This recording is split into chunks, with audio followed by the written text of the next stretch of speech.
Good morning, সেই সাথে আমার অনেক অনেক ভালোবাসা ও বড়দের প্রণাম জানিয়ে আজকে ভোর 4:30 থেকে ব্লগটা শুরু করলাম। আজকে বাড়ি ফিরবো। এই একদিনের জন্য না বাবা বাড়িতে এসে খুব কষ্ট হচ্ছে। চলো বাইরে দেখায়। দাঁড়াও, ঘর থেকে দেখা যাবে না, আমার ঘরের পাশে আবার গরুয়ান তোলা হয়েছে, একদম কিছুই বুঝতে পারবে না। নিচে যাই, তারপরে দেখাবো। দেখতে পাচ্ছ চারিপাশটা কি অন্ধকার, 4:30 বাজে না। আমার পতিদেব আর কন্যা আগেই বেরিয়ে গেছে, ভাই ওদের বাস স্ট্যান্ডে রাখতে গেছে। আর আজকে আমরা যে বাসটায় যাবো না, সেটা আমাদের নাজিপুর বাস স্ট্যান্ড থেকেই বাসটা ছাড়ে। ওই বাসে যাওয়ার জন্যই ভোরে যাওয়া, নালে ওই 9টা-8টার দিকে গেলে হতো, কিন্তু অত বেলা গেলে না রোদ উঠে যেত, আর রোদে খুব কষ্ট হতো। আমি একটু দাঁড়িয়ে দাঁড়িয়ে কাকিমাদের সাথে গল্প করছিলাম, আর তখনই ভাই চলে আসলো। এখন বেরিয়ে পড়লাম বাজারের দিকে।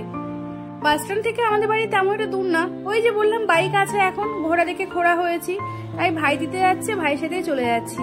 আর দেখেছো ভোরবেলায় কত ভিড় রাস্তায়। আরে আজকে ছিল হাটবার, মানে আমি যেদিন এসেছি সেদিন রবিবার ছিল।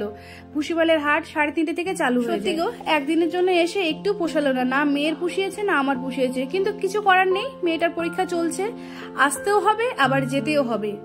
তাছাড়া কি বলতো, তোমাদের দাদার ডিউটি ছিল, কিন্তু এখান থেকে যদি নাইট করতে যায় না খুব কষ্ট হবে। এই নাজিপুর থেকে কলকাতা জার্নি কম দূর না। আর এই দেখো আমার সোনাইয়েরও একটু ভালো লাগছে না, আসার সময় বলছে শরীর খারাপ করছে জানো মা।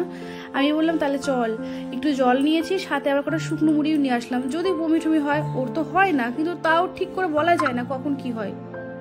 বাস যখনই চলতে শুরু করেছে, আমরা মামে দুজনেই পুরো ঘুমিয়ে গেছি। ঘুমিয়ে একটু কোথাও টের পাইনি, পুরো কৃষ্ণনগর ব্যাটালিয়নের সামনে যখন এসেছে তখন ঘুমিয়ে গেছে। আর এই দেখো কৃষ্ণনগর ব্যাটালিয়ন এই মাত্র পার করলাম, এখনই স্টেশনে ঢুকবো।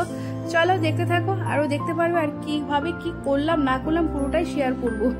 আর আমার শরীরটাও খুব খারাপ লাগছিল জানো, আমি না এইভাবে না হুটোপাটা করে কোনো কাজ করতে পারি না। সত্যি গো, একটু রেস্ট না নিলে শরীর আর চলে না। তারপরে আবার বাড়ি পৌঁছিয়ে দেবো, বাড়িঘর নোংরা, আবার তোমাদের দাদার জন্য খাবার করতে হবে, আবার খাবার প্যাক করে দিতে হবে। সত্যি কত কাজ গো, আর ভালো লাগে না গো, সব সময় একসাথে সব করে উঠতে পারছি না। এবার বাস ট্রেন টোটো সব গন্ডি পার করে বাড়িতে ঢুকছি। আর এই দেখো ভালো বৃষ্টি হয়েছে, কিন্তু দেখেছো কিভাবে জল জমেছে। ভালো হয়েছে, কদিন একটু শান্তিতে ঘুমোতে পারবো। কদিন গরমে যা কষ্ট করলাম, এর থেকে ভালো বাবা আরো 3-4 দিন বৃষ্টি হলে আরো ভালো। কিন্তু আমার শরীরটা না কোনোভাবেই ভালো লাগছিল। মুখ চোখের অবস্থা দেখেছো, সত্যি একটু ভালো না লাগলে ক্যামেরার সামনে এসে কি করে হাসবো বলো। যাই হোক বন্ধুরা, বাড়ি পৌঁছে গেছি অনেক কষ্ট করে, একদিনের জার্নি করে খুব কষ্ট করলাম। আশা করছি নেক্সট টাইম এরকম জার্নি আর করবো না। আর কি করবো বলো, বাড়িতে পৌঁছে গেছি, এখন বাড়ি ঢুকি আর সংসারে কাজ করতে শুরু করে দিই। তাহলে বন্ধুরা ব্লগটা এখানেই শেষ করছি, ভালো থেকো তোমরা সকলে।